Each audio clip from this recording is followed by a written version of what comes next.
Alright guys, in this video I am going to show you how to sniff packets from the command line. So we can just sniff packets using Wireshark, but another way, and this is kind of the preferred way in a lot of these methods, is to use a tool called AeroDump-NG. So this lets you capture packets, but for this tutorial right now I'm not going to be saving any of the results. I just want to run it real quick because I want to show you guys a real basic overview of all of the different settings and just explain a few things. So if I just go to AeroDump, geez, can't type. I have to type like the entire word or else I can't type it. So AeroDump -NG. Then right after this, you just type what interface do you want to listen from. So WLAN 1MON, that was our monitoring one, and hit enter.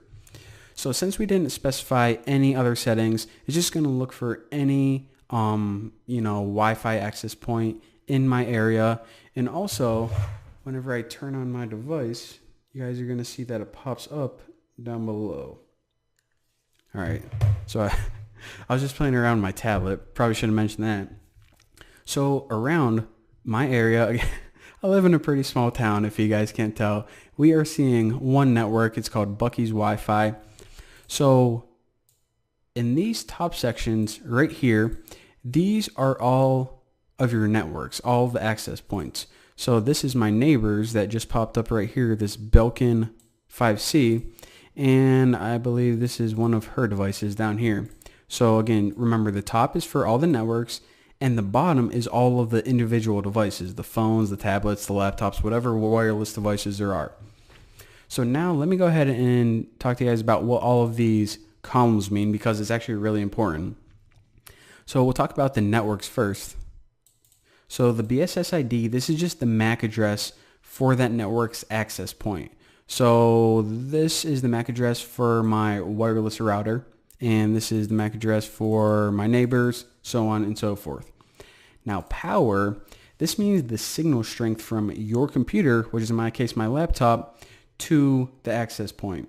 Now the closer this gets to 0, then the stronger it is. So anything above -70 is good. Anything below it is bad. So -60, this is alright. I have a decent connection. If I try to connect like to -92, if I just try to get online and browse, like Instagram or whatever, then I would have a real bad connection. So remember, usually you want to be as close to 0 as you can. And this is actually pretty important because the stronger signal we have, the better our attacks are going to be whenever we start trying to crack passwords and perform like man-in-the-middle attacks and all of that fun stuff. So this beacons right here, this column is the messages that the access point is sending out to let other devices know that it exists. So all the time your wireless router is like, hey, I'm a Wi-Fi router. Someone connect to me. Hey, I'm a Wi-Fi router. And it does it several times per second. So again, these are just the signals to letting other devices know, hey, I'm an access point, you can connect me. This data right here, this is the number of packets sniffed. So on my network, I think Amazon is still sending me packets, even though I went to that site like, a minute ago.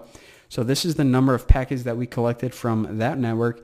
This number per second is just the number of packets it sniffed in the last 10 seconds, and it's just for statistical analysis.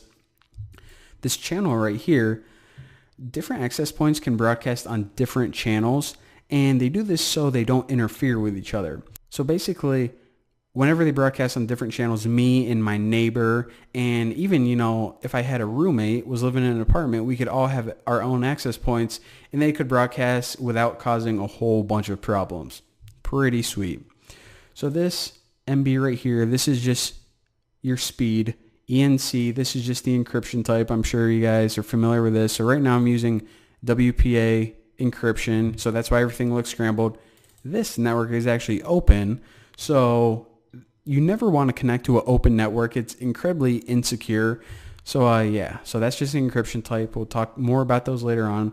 The cipher is the cipher used to decrypt the packets, and if you don't know what that means, we'll understand it more whenever we learn about encryption. This is the type of authentication, and PSK means pre-shared key. So basically, they're using Wi-Fi that you need a password to get on. So basically like most all Wi-Fi's actually, except these punks who are, I guess they're very trusting people. My neighbor. All right. Now ESSID, this is just the user-friendly name of your Wi-Fi network. So mine is Bucky's Wi-Fi. I actually changed it before this tutorial, but yeah, there you go. And down here, all of this is pretty simple. The MAC address of the access point they're connected to, the MAC address of the device, and some other information that we can use. But yeah, there you go. That's the basics of, again, it's called Arrow Dump NG. And usually this is actually capturing packets right now. However, it's not saving any of them, so we can't do anything useful with the data whenever we stop it. And if you ever want to stop it, hold down Control-C, and it's just going to stop capturing.